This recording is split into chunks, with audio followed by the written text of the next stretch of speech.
Hello, everyone. Welcome to another episode of the Drifter's Atlas.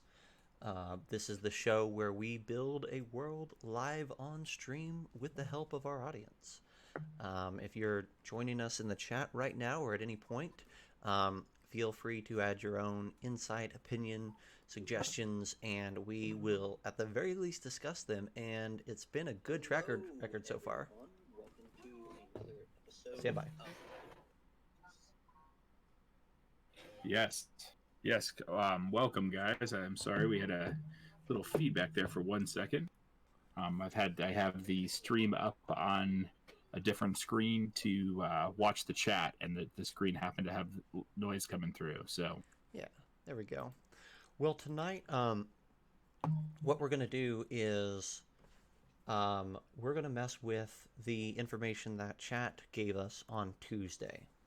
So, Tuesday night, we tackled the Eggshell Peaks, this crater area in the south central portion of our world, and we got a lot done with regards to that in the 2 hours that we were on stream. So much so that we really feel like we needed a whole other evening, a whole other stream to kind of take those notes and condense them down, distill them, and give ourselves an outline that we can go off for the next few weeks. So we have replaced Wonder Draft on my side of the screen with just a Google Doc, and we've kept Legend Keeper on Thomas's side, and we're going to be absolutely. yes, we're going to be referencing both. My name is Zach. If we didn't do those introductions before, and Thomas Thomas. over there we go. And we do not have a guest this evening because this is not a regularly scheduled time. And really, we're just going to be doing some homework. So, let's get down to it. Thomas, what did we determine with chat last week? What was our... So we really went into sort of like a pantheon idea. We were going to work, of course, in the pirate kingdoms, and in the pirate kingdoms, we sort of got sidetracked. We got pulled back into this mysterious crater. We started talking about some of the things that might live in the crater and some of the races and classes that might be coming to the crater. One of the biggest things that we were talking about coming to the crater is people searching for this piece of crystal or piece of god matter or whatever, however we want to move forward with that. Right. And we talked about the god descendants in the tech kingdom in the center, right? A little bit. Yep. And I think that we, during the stream and then outside of the stream, we made a lot of headway on what this first product, this first book, will actually look like, right? Mm-hmm. So we know the theme of the world now, which is a big deal. We know why adventurers are on this world. We know what the driving force behind the economy of this world is. So we know quite a bit, actually, after that one stream. And we've also kind of noodled around with what we're calling chiclets. Chiclets being the divine essence that people are collecting. So we're going to take all that and try to put it down in a clear way that we can work off of for Tuesday's stream, potentially. Or we might go to back to the pirates, but at least we'll have it for whenever we're ready for it on the next stream. Yeah, absolutely. I think the whole goal is to use some of these impromptu weekend streams to just sort of clean up the things we talked about over the week. Exactly. Because we're making something. We're not just goofing around on a world. We're actually building towards a product, right? That's the whole goal. And so, as part of this, we want to make sure that you guys kind of see how that process of taking your ideas turns into something that we actually put down into a product. So I'm going to start right here and I'm going to start doing, um, I think I'm going to start with some headings for what this eggshell peaks and this world in general um, is going to have for an outline. So you can see right up here at the top, actually, that this document that we have settled on a working title of Ascension. Yes, sir. So you'll probably see some um,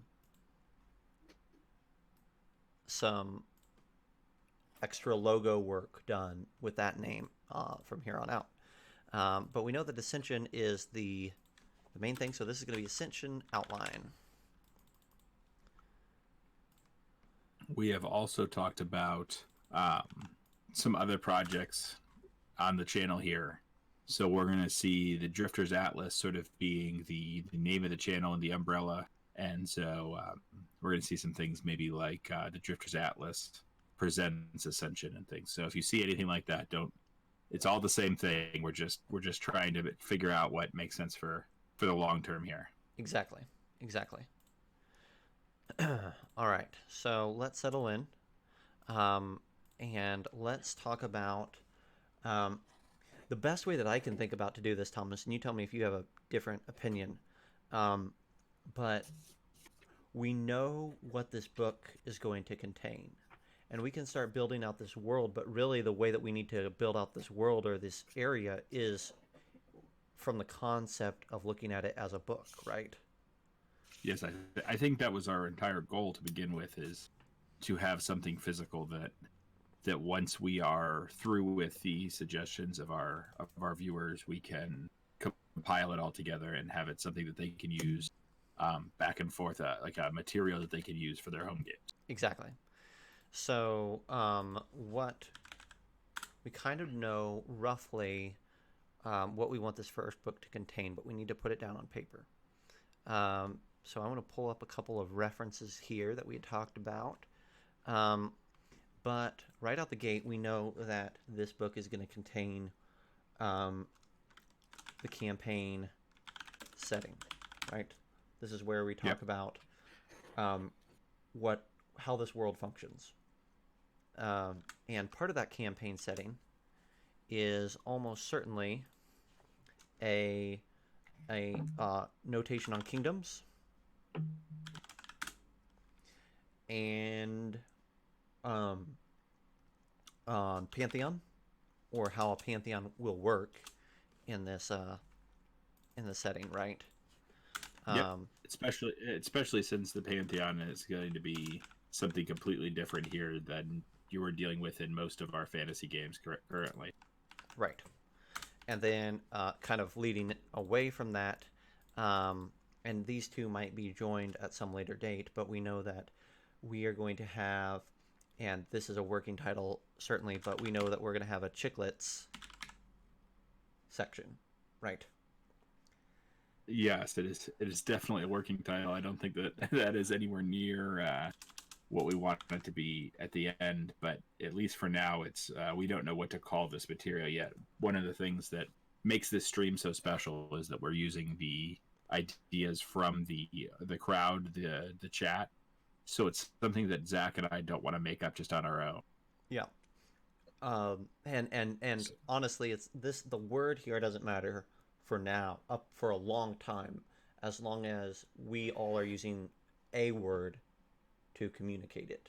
So chiclet isn't a word that we're going to be using in any other way on a regular stream. So it's a great word for a placeholder. So we know that the campaign setting is going to have kingdoms. It's going to have details on the Pantheon, and these are the things that matter to the campaign setting may differ from book to book, right? But absolutely, this is what matters to our campaign setting. So we know that the kingdoms are going to matter, Pantheon's going to matter, Chiclets are going to matter.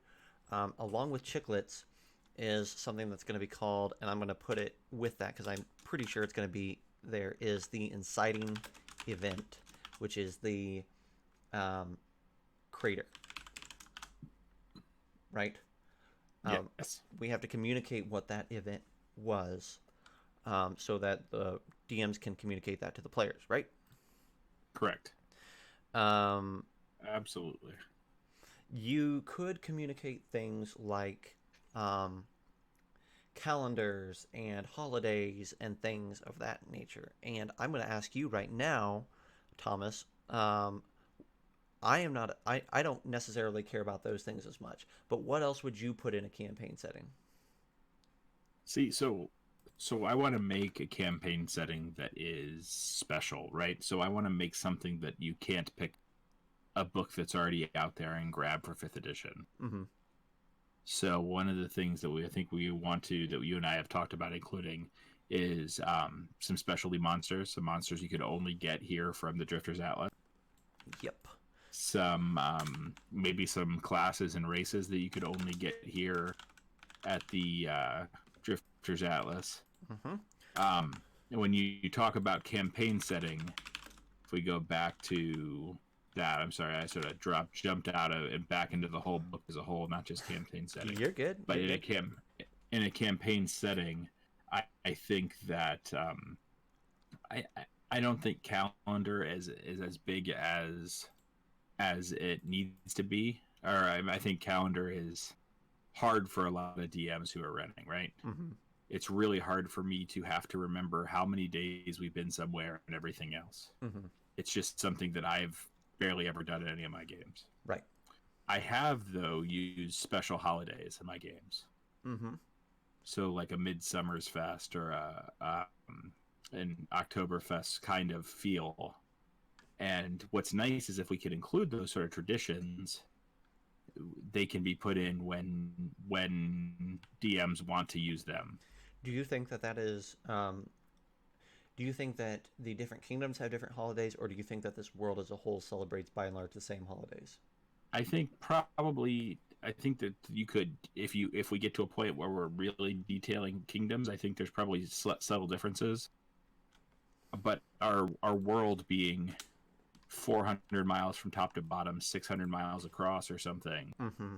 probably doesn't have all that many different religions and holidays throughout the entire place.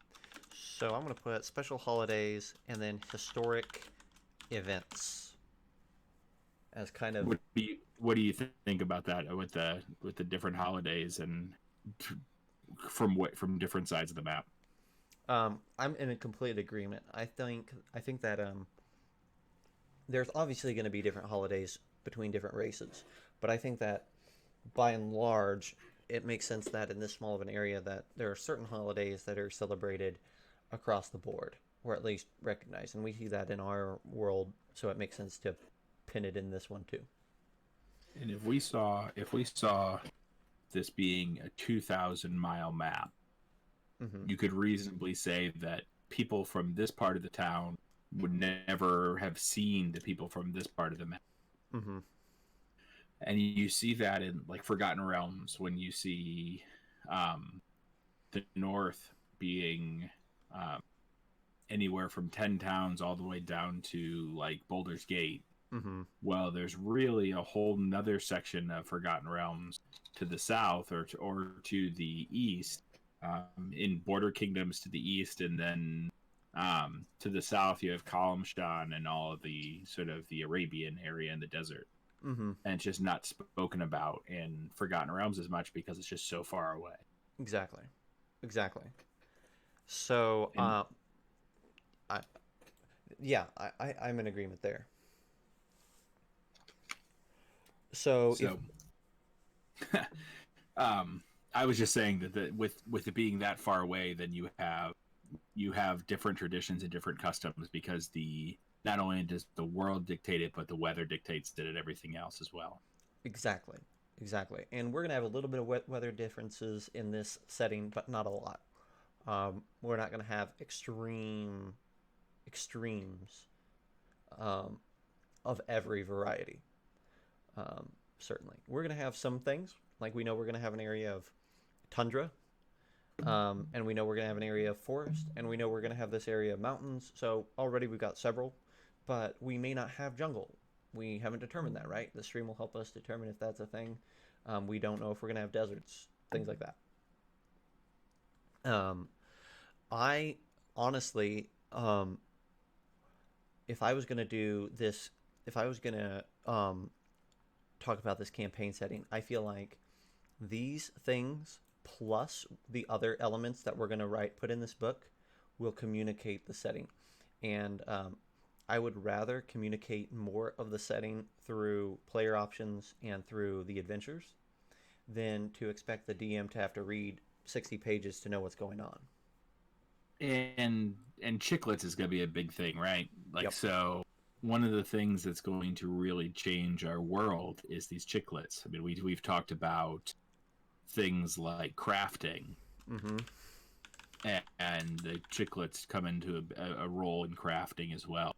Mm-hmm. So as you see this, as you see the chiclets move more and more into this timeline, you will see more of you'll see more of these things sort of flesh out. Mm-hmm. The other great thing is that what we don't want is we don't want, if you are trying to run Ascension for your players, you don't want to have all of Swords Coast Guides as well in there. Yes. You want to have some of that stuff so you can build your own world and your own flavor of the story. But we don't need every single thing for every town. And not saying that we can't get to that point. I think that the more information we get from our viewers and our people watching our stream and on our social, that I would love to have all that lore that we can put out either here if we want to, or at any given time. Mm-hmm. But what we don't want is we don't want a page full of things to help run your players, and then 6 pages of information about the area, and then a page worth of stuff for the players, and 6 pages of stuff for the area. Exactly right. Exactly right. So we want you to have the resources that you need to make this world feel unique, but we want it to be usable. And if it's not usable, it doesn't need to be in the book. So I put a note down here as you were talking because you said timeline, and it struck me that a good thing that would be nice with these holidays and historic events is like a timeline of the world. Just a like dot to dot with like marks in between. Or maybe it's a vertical one with paragraphs going off of it, but something to where it's a quick reference tool, again, where a DM could look at it and say, well, this is going to be helpful. Or if a player says, well, how long ago did that happen? When did the crater hit? You just flip to that and it's right there, and you don't have to read 2 pages to find it.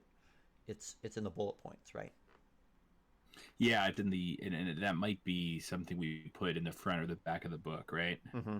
Where we have this is when the chiclets showed up after they started building this pantheon. Mm-hmm. And you are now 400 years later, 5,000 years later, 1,000,000 years later, whatever it may be. And these are the things that happened in between that are important. Exactly. You said chiclets appearing, and it made me think that we want to put down here pirate kingdoms, and we want to put down our tech kingdom. Mm-hmm. As obviously, so if you guys haven't listened to, if you've missed any of the streams, down in the bottom left corner there, you can see where it says dragon, and you see like the forest area. We were talking about a pirate kingdom, and then in the blackened crater area, we've talked about a tech hub, and in that tech hub is where sort of these chiclets have been used to sort of grow the tech of the future. Exactly. And really, that is the focal point. What we determined from the stream last week was that tech hub is really the center of the story, I think, because you're pushing towards it throughout the entirety of this book, and if future projects would revolve even tighter around that hub, and that's a beautiful uh, um, parallel to the what's going on in the world as well. Like if that's what our book is, it's also what's going on in the world where everyone is pushing towards this one thing. So what I like is that symmetry in design where the world is wanting to do one thing and we're wanting to write the same thing. Um, and I think that that's where we're going to see a lot of natural flow to our adventures and to the content that we produce because do we care about um, some monster that only lives in the tundra for this book? Probably not, because the book drives and everything drives towards the center mass. So We there has to be a real good reason for us to write a monster for the tundra. we do and we don't though, right? Honestly, because we're talking about the players in this book going somewhere between level 1 and level 15, correct? Yes. So we need to have material for most of level 1 through level 15 writable in the book. Mm-hmm. It's. So so we don't need to outline. It doesn't have to be a Dungeon of the Mad Mage for if you want to reference um, fifth edition. It doesn't have to be this is what you do for level 1, this is what you do for level 2, this is what you do for level 3. But we have to have some of that. What part of this outline that we're talking about in new character options and new monsters is also some instances, some content where players can go through some small get you from 1 to 3 dungeons, Exactly. get you from 1 to 3 scenarios, Yes. and then get you from 7 to 9 scenarios. What we don't want to do is get you from 1 to 15, but we want to give you all the resources for your players to get from 1 to 15. Yes. And with that, I think a lot of that is going to come from the area around this crater. Mm-hmm. Exactly.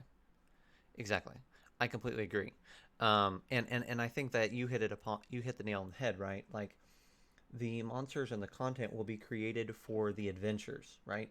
So if we write an adventure that takes place in the glacier, then we're going to make monsters for that glacier. Um, if we don't though, we aren't worried about it. However, this crater area is of extreme importance, right? We know without a shadow of a doubt that every group that plays in this world is going to end up in this crater. I think end up, though, is the key words there. Yes. I think for this first session for Ascension, our goal is to have them end up there and move on, not spend a ton of time there. Is that correct? For this project, Mm-hmm. it's one of those things where different parties are going to get there at different speeds, right? Some parties can For sure. spend time elsewhere and come in at a higher level. Some players are going to jump the gun, right? And that's what we kind of talked about with this Earth Genasi encampment. Some people are going to jump the gun and say, that's the cool area, the coolest area, the hard zone. We want to go straight there. And so I think that there's two different paths of getting there. And so this area probably needs to have some low level content, so some lower CR creatures, but it also needs to have the higher CR creatures as well. And that's true for everything else. I know we talked about in the first stream and some of the streams subsequent is that this tech city was sort of locked away from a lot of things. There's talk Yes. about this area, but it's been locked away. It's sort of locked away. It's hard to figure out how to get into there. Mm-hmm. And you see these sort of ring of dangerous mountains all the way around the city, or all the way around the crater. So I think that it's reasonable to suspect that if they took a boat from the pirate kingdoms over to the Earth Genasi area, that they get over there and there's some stuff to do over there and they get a taste of it, but they can't get further in. Certainly not without overcoming a lot of obstacles, right? I mean, again, you never want to tell your character, your players that they can't do something. Yeah, Nope, it's impossible. right. And I think of it But like oh goodness, there's some good mountain ranges that really apply to this sort of things. But the best one, just from a thematic standpoint, maybe, is Mordor, right? Um, mhm. can you get over the mountains of Mordor and to Mount Doom? Yes, that is possible. Is it easy as a fifth level, you know, halfling thief? No, it's not easy, right? You're not going through the main gate, and you're going to spend Mhm. months and months and months in a swamp. um, so that's the trade off, right? And that Frodo, It's not that we like Lord of the Rings over here at all. no, not at all. But Frodo, if he had been caught, truly caught, well, he was truly caught. But Mhm. if he truly tried to fight most things in Mordor, he was going down quick, Mhm. right? For Um, sure. if you talk about a creature, a different concept, like the Shadow of Mordor games, right, where you have a ranger that's well trained in battle and has this elven wraith that helps him and everything. Mordor is still a scary place, but it's something that then you can try to manage, right? And you have a hope of getting through. Um, that's more than just hide from everything. Um, but what we can do, right, is by writing our adventures to take place, at least the low level ones, to take place not in the crater, we're communicating what's expected out of a campaign in this world, right? Yeah, I think that to be devil's advocate here, I think that we do need to have some lore, even if we don't go into it. I think that we need, if we're talking about, let's say, the ice caps, we need to talk about what is over there. We don't have to go into it. We don't have to make a campaign around it. But there should be. I mean, we talked about this book being 50% lore and 50% world building. I think part of that 50% world building is 50% lore and world building is one section. Sorry. So you have, I think part of that is even just at least fleshing out the areas that we might not have a lot of detail in. Yes. The first thing that does is it lets DMs do their own thing. The second thing that does is it continues to give our fans and our followers and our chat a way to make their own scenarios and post them up or send them to us or to whatever they want to do because they have a an idea of what's already going on over there. Right. Okay. Yep. I agree. Um, it may be that um, I think that we are approaching it from maybe different language points, but hitting on the Okay. same idea. Um, I think so. Probably the more we talk, the more I feel like we're dancing around the same thing. So hopefully that's right. Yeah, so basically all I'm saying is that there's going to be we're going our plan is, and correct me if I'm wrong, Zach, but our plan was to do 3 to 4 adventures at 2 to 3 levels each. Mm-hmm. We are going to probably put some adventures out on the side, also, and then give the lore for the continent as a whole. Mm-hmm. Exactly. I think that's exactly right. Um, This isn't going to be a walkthrough. You can't just. It's not, or at least the way we're thinking about it now. 1 to 15. It's not a. It's not a campaign guide. It's really still is a world planning. It's more of the Adventures in Wildmount um, rather than the Dragon Heist or whatever book you want to look at in the eyes of Dungeons and Dragons here. right. The Um, main the main difference between this and a book like Wildmount is that Wildmount's adventures aren't, at least in my opinion, they're not meant to be a driving force for a story, right? mm, And this one, we at least want a little bit of an element of that, right? Yeah, I think we want every couple of levels to have a adventure somewhere that you could start at levels 1 through 2, as Zach's writing in the chat. Yeah. Not in the chat, sorry, in the sheet, in the Google sheet. But you can start at 1 through 2. Then you might have a gap or a break, get your players to 3 or 4 or 5, and then there's another break, and then at level 8 you could build something around this area, Mm-hmm. and that would get you to 10. And then there's one that, and then at the end of 13, 14, it would head you towards, then from 12 to 14 would get you towards the crater. Yes.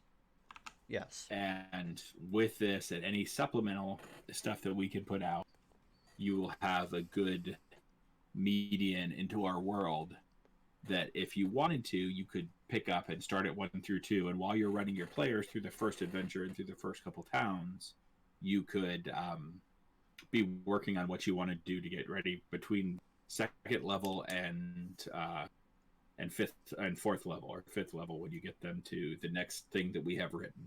Mm-hmm. And I think that looking at these gaps will help inform us of what supplementary content we would want to produce, adventure-wise, right? If we see that there's a big gap from level, as an example here, from level 5 to level 8, then a perfect adventure for us to create as a supplementary at some point would be a level 5 to level 7 or whatever thing that we could slide right in there, or it could stand on its own. And we talked about doing supplementary adventure that would be a different starting area that would get you that same 1 through 2 or 1 through 3 as well. Mm-hmm. Exactly. So you do one that gets you 1 through 3 outside of the book. You do one that's 3 through 5 that you could do in the same sort of area, and it gets you more of that information that you can keep building in our world. And our hope is that we get people who love the world enough that they want to throw that spin on it, and they can send us that information, or they can take that information and be running at their tables and tell us how it goes. Exactly. So we actually we fleshed out another piece of this outline just in talking with that, right? We put the adventures at least somewhat down, and this will be dictated more as we determine what these adventures are going to entail, right? If we get inspired and we write a huge adventure for the first one, it might be levels 1 to 4, right? We won't know exactly what the level range is until we have written the story. And I honestly, if I had the choice, I would rather put a heavy adventure in the beginning rather than the other places, because that way DMs can get comfortable in our area, get comfortable with our mechanics, get comfortable with everything before they are making their own additions to that. That's right. And one thing that's going to be fun to design on stream is how are we going to design an adventure, right? Because you and I both know what a Adventures League adventure looks like, but that does not mean that we have to write one that looks like that. So that'll be a fun thing to determine, is do we want to write something that's going to be super familiar, or do we have a different approach that we want to take to adventure writing? And part of this, I would like to do part of the adventure writing. I would love to get the ideas for adventure writing, but I would love to do part of the adventure writing off stream. That way, people who are playing in our stream or watching our streams can play in it and not be completely spoiled as well. Exactly. I think that there's some bigger concept ideas that you can talk about on stream, but then I think when you actually sit down to put pen to paper and say, this is encounter 1, this is encounter 2, this is NPC, that's the stuff that's better left unsaid. Yeah, I think we both want, whenever Ascension does come out, we want to have a wow factor from even people who have played in the stream. I want people to be like, oh my gosh, I never thought that my NPC was going to be here. Mm-hmm. Exactly. I love what we've done here with adventures. I love what we've done here with campaign setting, and I'm seeing this gap here with new character options. So do we want to just go ahead and fill that in since we're here? And Might as well. Might as well. and this is really good because it's going to let us know exactly what we need to focus on with every stream, right? Um, Yep. so we know. Um, I'm looking at a resource here, but here, let me write down. Um, we know that we're going to do some new races, right? Absolutely. And we're going to have some detail on pre-existing races. So let's go ahead and write pre-existing races, and then go ahead. The big one we talked about was Genasi. Yes. Yes, and whether or not we can use Genasi is something that we're going to determine, or if that's going to be something else. And then we also know elemental races. Yes, and then we know that there's going to be a race called Descendants. Whether or not they're playable in this campaign, in this supplement, or whether we recommend that they're played is left to be seen, or we give the details for a player race, but we say, hey, hold on to that. Those are all things to still discuss, but we know that this world will contain Descendants. I think in my first brain nugget of Descendants, and this could change by the time we get to the point of putting any real information out, but I think in my first brain nugget of Descendants, it's one of those things in the back of the book with a stat block, right? Yes, it may even be a monster. Not a monster, but these are the things that if you want to make your own NPC Descendants, this is how you do it. But it's not meant to be. I mean, you could if you players want to. It just sort of changes the lore of the Descendants. Mm-hmm. So it's not maybe or maybe not as a playable race in this one completely. Yeah, the way I would do it is I would bust it out in the back in the charts when you have, if you think about any of the appendixes from the WotC books that have come out for 5th edition, they have important NPCs that have stats broken down. Mm-hmm. Even if you were never meant to fight them or go at them, they have stats broken down, and the point of that is that if you wanted to do whatever you wanted with them, at least it's there. Exactly. That makes sense. The NPC section where they do named NPCs, and also like stat blocks for humanoids that aren't specifically tied to a certain race, right? So guard or the biggest thing that came to my mind was like the Jarlaxle Banray in Dragon Heist. Okay, yeah, that makes sense. There was never a chance that any player had any chance to win against Jarlaxle. Sure. But he had a full stat block with all of his stuff and what it meant, and if you wanted to play Jarlaxle, if you wanted him to do this, if you wanted to do that, it was there. Mm-hmm. There was nothing in the book that wanted you to bring that out. That's right. Okay. You don't even know that it's Jarlaxle till the very end unless you're the DM. Yeah. So it's there to help the DM understand what tools he's working with. Correct. Gotcha. So yeah, we'll. I'm sure there will be at least one, if not two or three, new races, no matter what, in this world. Then we'll have. We also talked about some classes. Yes, subclasses, which we don't know what those are going to be yet, right? But we had some ideas. We talked about warlock patrons, like an old god situation, a pantheon before the pantheon is changed. Yes. Mm-hmm. We talked about clerics of the chiclets. Working title. Yeah, very working. If that shows up anywhere, we know we've been bamboozled. Yes. We've talked about clerics of the chiclets, somebody who is worshiping and driving these new gods. Mm-hmm. Mm-hmm. These are two. These two things are foils for each other, right?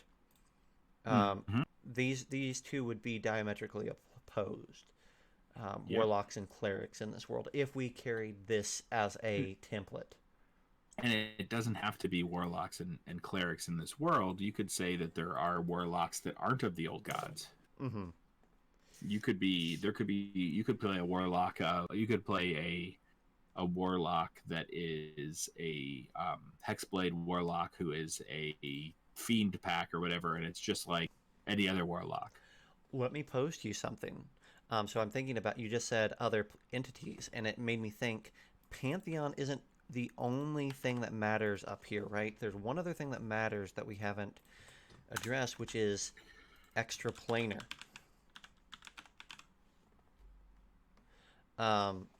And what? So we don't know. We have not talked about that at all, which is something that we can cover. But like, is there? We may not be able to use this word, but is there Avernus, right? Is there the Feywild? These are questions. Yep.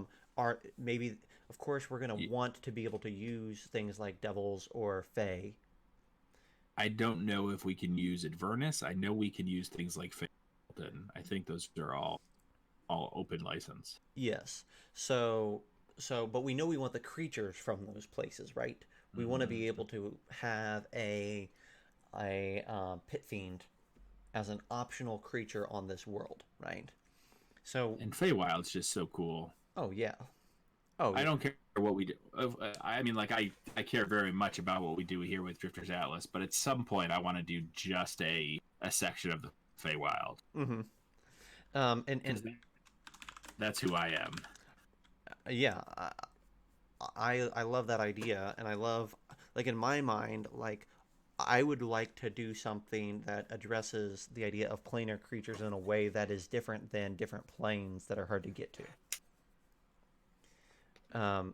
And maybe that means that there's smaller clusters of these places. But one of the things that I think would be a lot of fun, as an example, is to go back to a more traditional idea and say that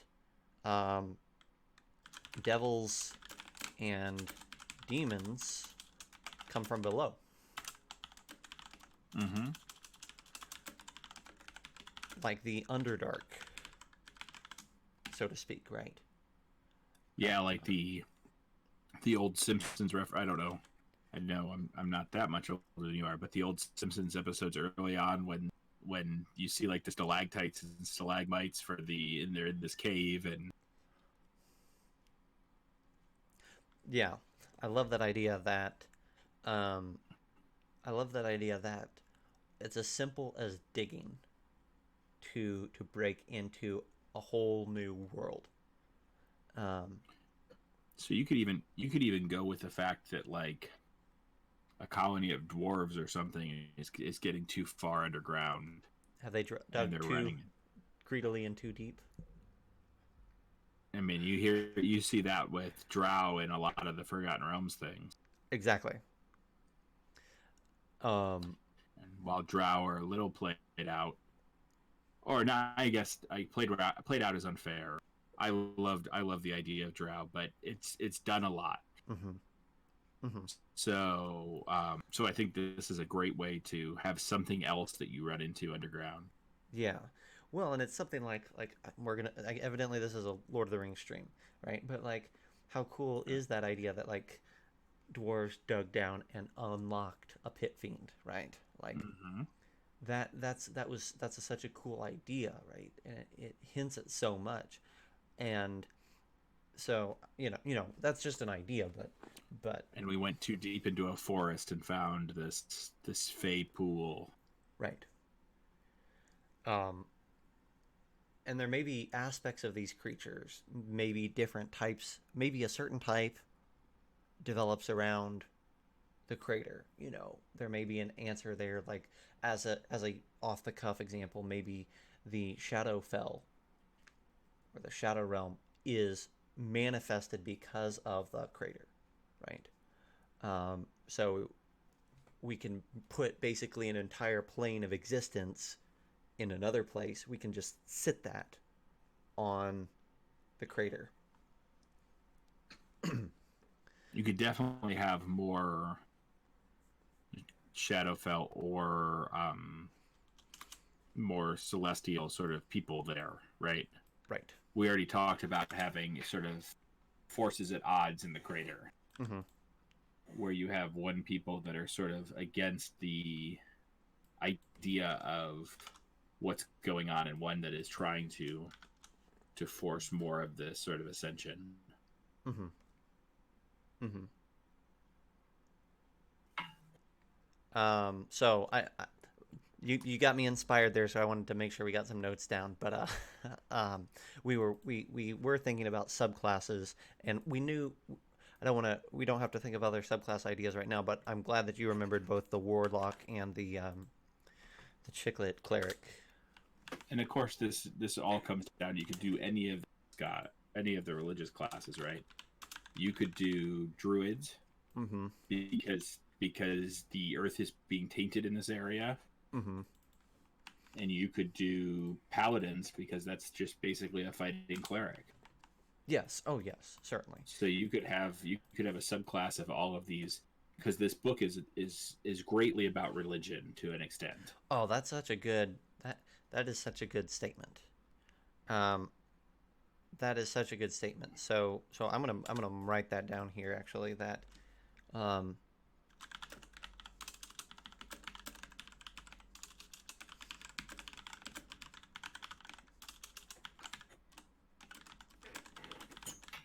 And while you're typing in, this doesn't have to be, the subclasses don't have to just focus around religion, but the you could figure out why the religious classes are the easiest ones to write, because it is focused so much around this religion and ascension into godhood. yes.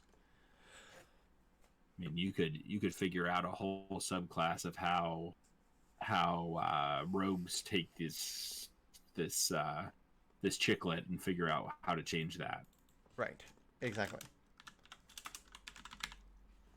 So, So I so think anybody who's playing a non-religious class, I don't want you to think that there's not going to be anything in here for you, because I'm somebody who plays a little bit of everything, and I know that I would like to pick up a book and at least have something that makes sense for me to play as well. right. Exactly. There's not going to be. I say this. I don't. There's not a necessity for there to be a new subclass for every rate or for every class. Right. We're not going to For sure. promise 12 subclasses. It's possible. Not a chance. It's possible, but it's not going to be a priority. Right. Um, You could get, and honestly, you could get two cleric subclasses and a total of three other stuff, or whatever the number we want to be. It's not. We're also not saying that once we have a cleric subclass, if we don't come up with a good idea, we're not going. I mean, if we come up with a good idea, we're just going to cut something. right. There's no right or wrong here yet. We're just sort of mind nuggeting this. Exactly. There's some classes that are very, very hard to come up with a new subclass that is reasonable and that doesn't step on any other subclass's toes. Fighter is a great example. Fighter is a clean class, and you can come up with new ideas for subclasses for it, but by and large, it's hard to think of what hasn't already been done. It's reskinned the same things, right? Yes. Another great example of this is the rogue. Just go look at how many rogue subclasses there already are, and basically you're just the idea of a rogue is a Dexy fighter that uses stealth, kind of. It's been done a lot, so those are harder, but it doesn't mean that we can't get inspired and write one. Um, but we will certainly have new, new divine casters because we're dealing with a new divine pantheon. I went ahead. Yeah, it definitely makes more sense to at least focus on those divine ones. It lends itself to that. Mm-hmm. Um, I went ahead and added new spells and new backgrounds, which I don't think we know anything about those right now. I know that we also need here, so I'm going to put it here, I think. I will. Go I ahead. will say, while you're putting that in there, I will say that backgrounds are gonna sort of revolve around crafting a little bit too. We talked about Yes, they definitely can. Um, not that all backgrounds will revolve around crafting. Again, none of this is complete or even started yet, so a lot of this will change as we go. But one of the things we talked about is sort of backgrounds around crafting, because this world is sort of built around crafting. yep. So I wrote that down. We got new spells that'll come into play, and then new magic items and new monsters, and then obviously at the back of the book, after new monsters, is what we will call um, NPCs, but it will have stat blocks that don't necessarily equate to monsters. Um, Yeah, I know what do they refer to it in any of these books? Hold on. Just trying to. They refer to it as the appendix. So it'd be like appendix NPCs and appendix monsters. yes. Is the way that I see it, at least, in the back of the book. Mm-hmm. And monster blocks, we can put monster blocks in as they show up, or we could put monster blocks in the books in the back. The one thing I would recommend that if we do a monster that isn't showing up in their regular DMGs or whatever it may be, or the monster manual or whatever, is I would recommend putting page notes in the story wherever they show up. Yep. Oh yeah.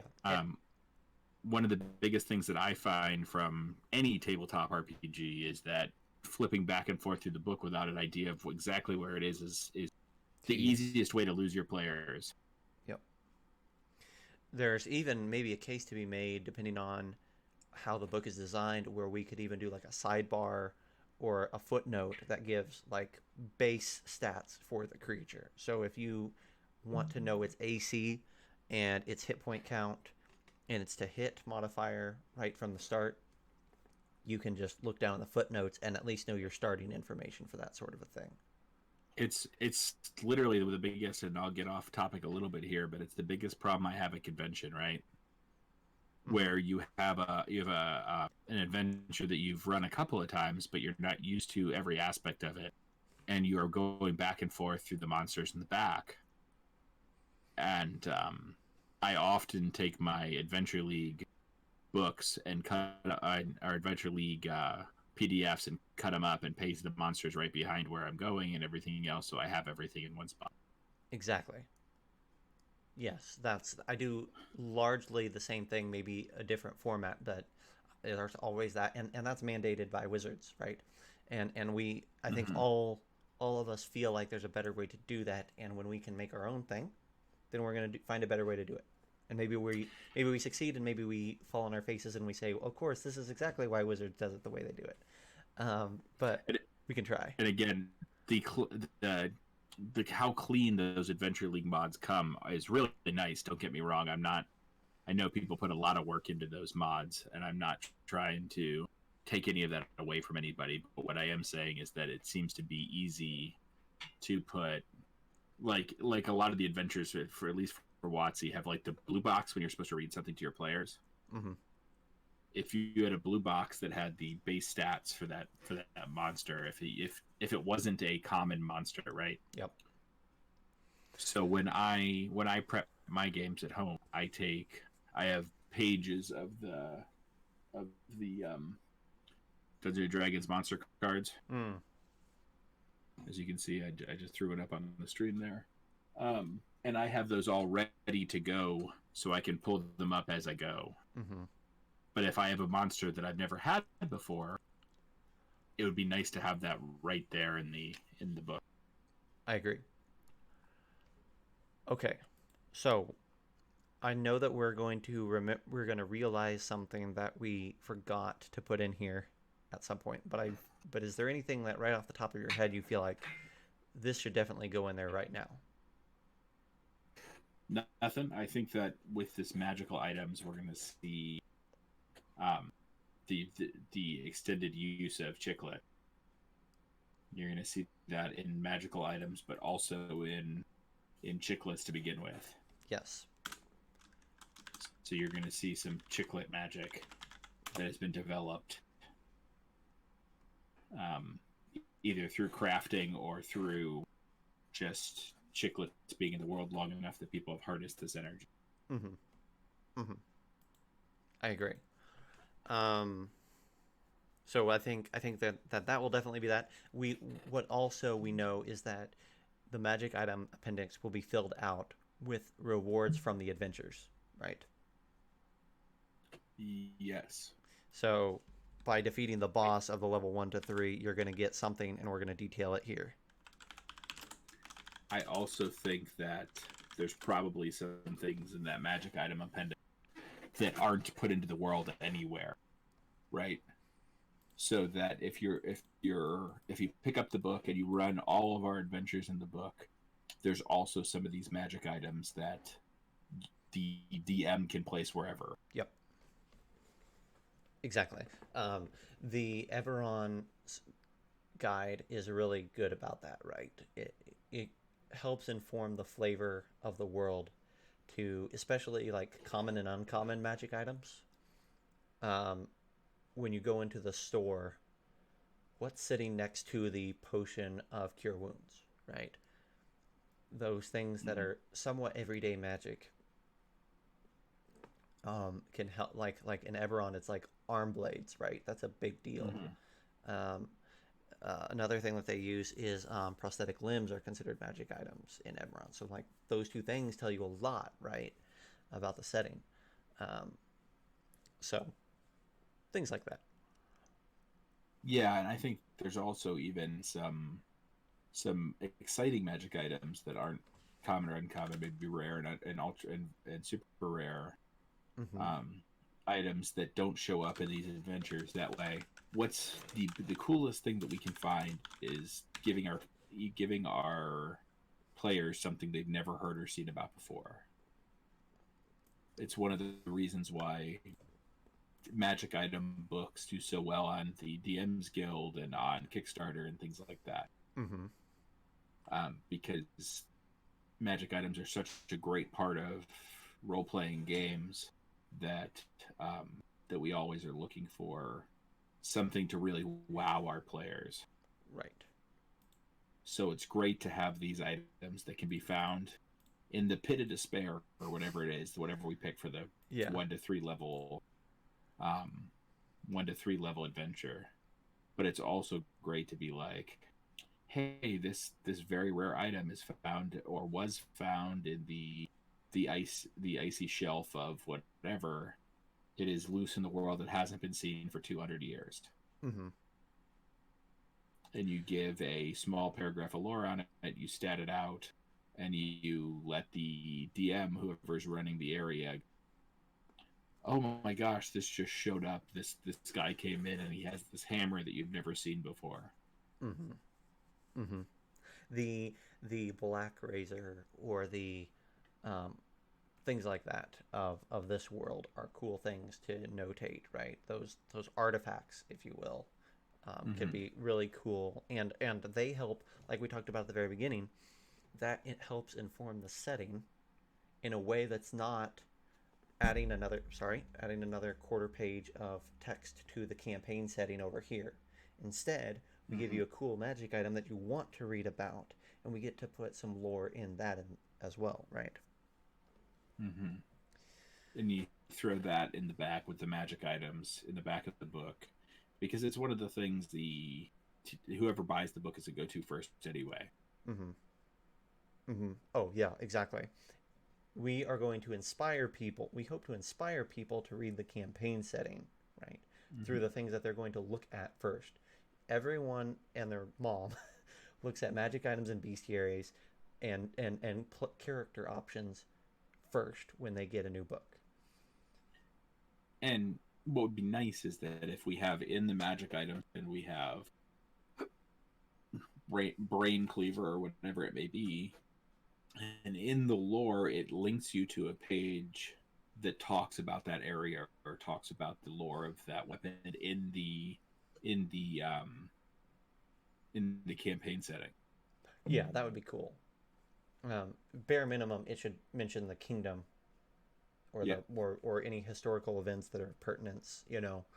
Um, And then, But if I pull up the biggest example I have is Wildmount is recent, is the closest thing I can think of where it has some options for magic, but it also has like a campaign setting.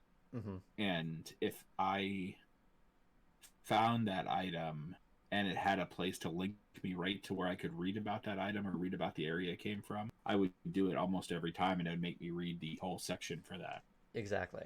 So that might be a way that we help inform, help tie in our setting is by making sure that the things that we're building point back to that as often as possible, right? Yeah, so the bestiaries ties into you. Even if it's simple as you can read more about this region on page 105. Mm-hmm. Mm-hmm. Um, okay, so we've got this. Um, we really have compiled a lot of our notes, but having said that, we have not compiled all of our notes because we have some notes in Legend Keeper, and I think that's the last thing that we do here is we make sure that any of these bullet points that will help detail our outline are put over there. So as an example, um, we have this major tech city bullet, um, Mm-hmm. and um, we have especially this paragraph right here. Mm-hmm. We feel like that might help inform this tech kingdom, right?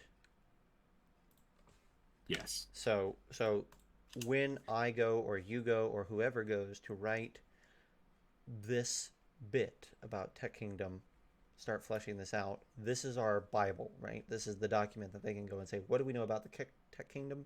Oh, we know this. um, and they can also go to Legend Keeper, but this gives them two different ways of approaching it. um, we can click over here and we have that's the cleric class for Ascension, so we kind of already covered Mm-hmm. that one. And then we have I Ascension. just I just literally for the cleric class, I literally just clicked in and just put cleric class because we were just trying to take notes as fast as they were coming in on Tuesday. Yeah, I'm looking through here to see some of this that we may just have to sort out some more, but um, Mm-hmm.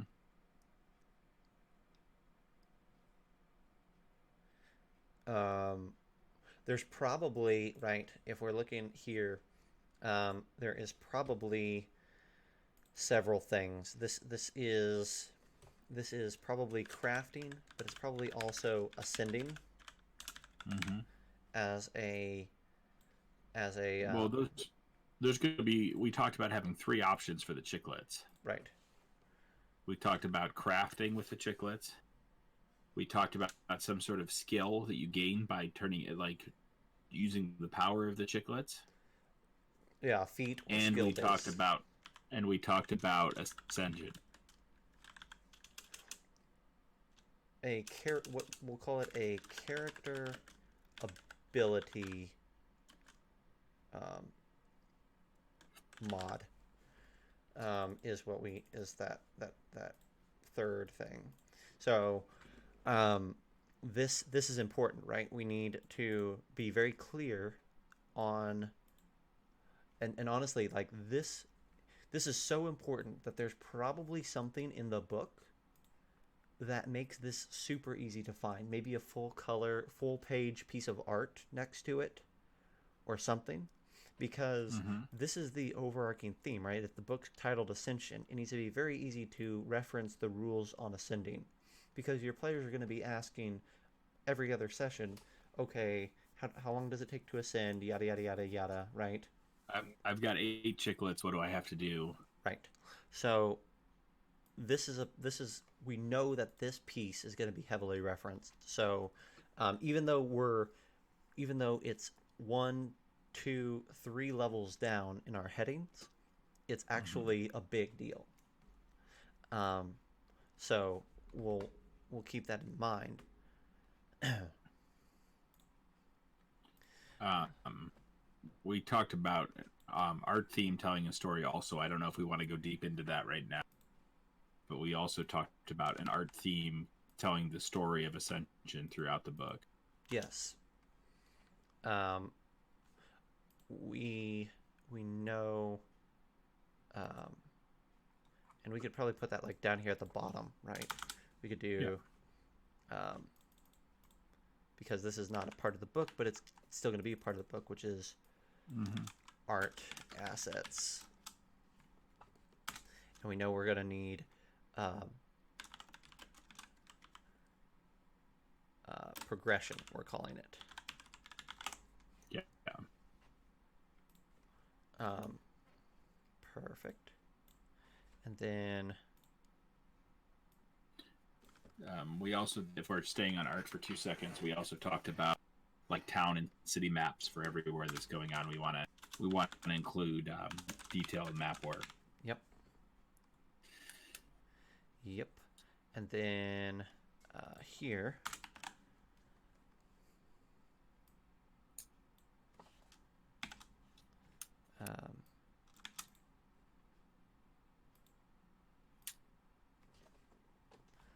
um, we can drop that in.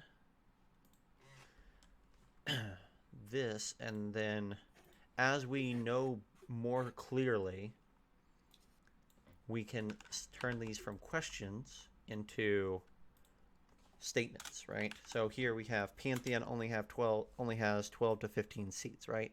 But there's a question mark there. At some point, that's going to become a statement. But at least this gives us something to work with. Yeah, maybe we turn it yellow or something too for now because it's not set in stone. Mm-hmm.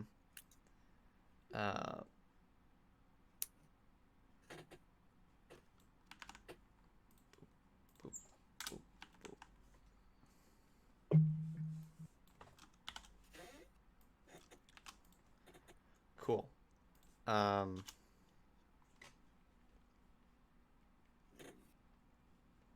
I think I don't think it's off the table, but I think we've talked about taking out the old gods claiming lost seats. I think we've sort of went with a different idea there. I think so. I think we've progressed further enough down the road that we are pretty certain that one is not going to be. Though we do know that this bit about rotating gods is 100% happening. Yeah.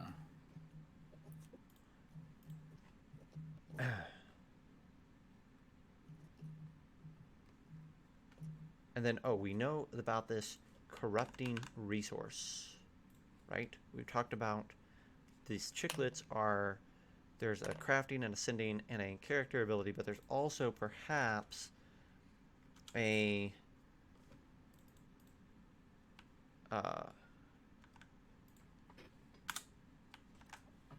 corrupted aspect.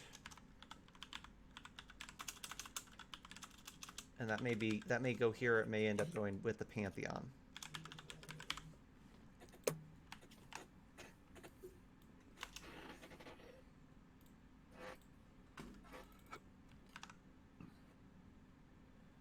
Yes. And then we have also talked about like the races they're sort of in the pit, mm-hmm.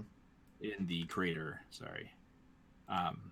The races being descendants, so maybe they are celestial of some background. Oh yeah, like there may be this descendant race, but also a celestial race in the pit. I'll put it here just because I feel like that's the best spot for it right now, but I'll put celestial. And these would be just like in our subclasses here, warlocks, old god warlocks and clerics of chiclets are foils for each other. They're opposing forces to some extent. These are also would be opposing forces, race-wise. Do you think? Yeah, I think. I'm not sure. Because if you ascend and you rotate out, do you become somewhat celestial at that point? The I'm flexible as far as this goes, but in my mind, I was thinking old god celestial and new god descendants, right? Gotcha. That makes sense. So it's a if it this is they could both be celestial in nature, right? Um, but Yes. but But it's you have more of the book idea on celestial for the old gods, yeah, and something completely different for the new gods. yeah, or like you've got um the plane of, oh goodness, you have heaven and you have celestia, is that what it's called? um the lawful good and the chaotic good planes. I am I am not aware, honestly. Okay, that's fine. I know one of them's heaven and I think the other one is celestia, but there may also be um there's another word for the chaotic good one. um so anyhow, it can be that sort of aspect too, where they're both good, different spectrums. Zach, I'm struggling here. Topic. If I don't get my hair cut here soon, I'm gonna be looking through my hair through the screen. Yeah, I'm not gonna have that I problem haven't. anytime soon, but You're not. I don't have a beard, but I have this. that's I keep moving my hair over because it's literally dropping in my face because I'm not used to having this much hair. we'll have to get you a care package of barrettes that you can Yeah, pin up. I sleep with a hair tie on for the first time in my life because otherwise I wake up with it in my mouth and my eye. Oh yeah. It's so weird. Yeah. Normally I get my hair cut every 3 weeks. It's been 2 months. Yeah. I'm struggling over here. I hear ya. I hear ya. And if people watch this back in a couple years, if we get wickedly popular, this is during the coronavirus COVID closures of the United States, and we can't get our haircut, which I'm 100% for. Don't get me wrong. I'm not saying that there's anything wrong with that. I'm just struggling over here. Yep. Um, Tom, we've been streaming for about an hour and 15 minutes. And I Gotcha. think that if I was going to make a suggestion, I would say that I would like to take some time off stream and flesh out outlines for some of these adventures with you tonight. So maybe this is a good point to call it. Perfect. I know there's not. I know we've been doing these sort of impromptu on Saturdays, and I think we're going to continue doing that over the weekends. Don't you think so, Zach? I think so. Yeah, like I think the thing about the weekend stream is weekends are a lot of for both of us are opportunities for to spend time with family, but typically we're going to find a late night opportunity to get one of these in. Yeah. So this is anybody who's catching up, either in the present or in the future. These sort of Saturday streams are more about us ready for the regulars on Tuesdays. Hmm. So with that being said, what do we want to work on Tuesday? If we have Catherine, I think we go back to that starting zone, Pirate Get Kingdoms. Catherine start working on that starting zone. I think that's a great idea. Yep. I think we start off by touching and going over this document for a minute and just Hmm. explain our about where we've went with this and our talk and everything else, Hmm. and then we hop into that pirate kingdom. Yep. Catherine's not here. We might tool around some more with. Well, we'll see what we get done on the adventure. We might get inspired to cover something, but we may stick right here and flesh out more of this crater because I think that will only help us write the rest of the world to know what's going on right here. Yeah, I think that we need to be either here or there, right? We need to either be working on the beginning, which isn't going to take much of this fleshed out 100%, Uh huh. or we need to be working on the crater and fleshing out the bigger picture. Right. Right. Cool. All right. Well, hey, thanks for tuning in, guys. If you are tuning in on Twitch or YouTube, we would definitely love you to give us a follow, give us a like, um, and also you are welcome to especially follow our Facebook page or our Instagram page where you can get notified of any special streams that we have coming up or any special giveaways or promotions or hear things about our guests. All of those sorts of things will be on our social media. So definitely, I'd recommend checking that out. The other thing that we're going to be doing here coming up is that once we get some dedicated people on the stream here, 20, 30, 40 followers, give or take, or we hit 20 or 100, 200, 300 followers on Facebook, where we're doing some basic giveaways. So one of the things we'd like to give away is some dice and some RPG products, maybe some shirts. I know Zach and I have been talking about some shirts. So let's see. Let's tell your friends. As of now, we are trying to gain our followers. That way we can get to a subscribe function. Let your friends know this is a great time to get involved, where they can really help us build out this map. Absolutely. We'll see you on Tuesday, guys. Bye, guys. Have a great weekend.